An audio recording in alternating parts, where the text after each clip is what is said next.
15 жаштан 25 жашка чейинки кыздарга өтө катуу эскертүү: эч качан подружкадан, 1 жаш 2 жаш эжеңден, турмуш көрө элек айназик эжеңден кеңеш сураба.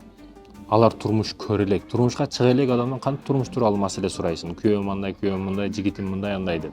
Көпчүлүк жаңылыш каталарды, туура эмес чечимдерди ушул жерден чыгарып атат. Өзү ылайыктуу өмүрлүк жолдош боло турган туруктуу эркектерди дагы качырып жиберип атат да.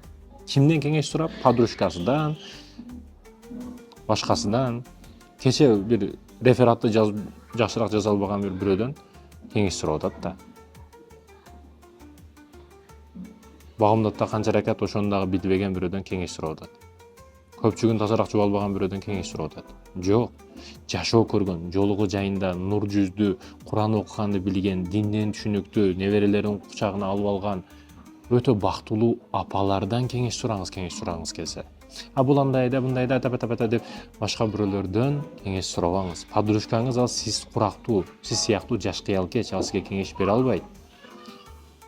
Сизге айтып коёр, мына жигитти танда деп. Ал өзүнү карасаңыз 10 жылдан бери жигитти издеп жүрөт. Жакшыраак жигит издеп жүрөт. Сизге кантип 1 мүнөттө эле жигит таба берсин ал? Ага айырмасы жок, сиз жашооңузга түкүрүп койгон. Неге дебейсизби? Мына жигит деп айтып кое берет, а өзү болгондо 10 жылдан бери тандап жүрөт, өзгө келгенде. Ошондуктан подружканын, 1-2 жаш эженин, башканын сөзүн токтотуп, чоң апалардын жашоону чындап көргөн тажрыйбасы бар. Алар себеби өттү да ошол жолдордон. Сиз киришти эми 1-класс болушту каалап аткан жерде, алар 11-классты бүтүрүп чыгып кетти да университетте азыр. Ошондуктан ошолордон кеңеш сураңыз. Айназик эжеден, апапа эжеден, лалап эжеден эмес.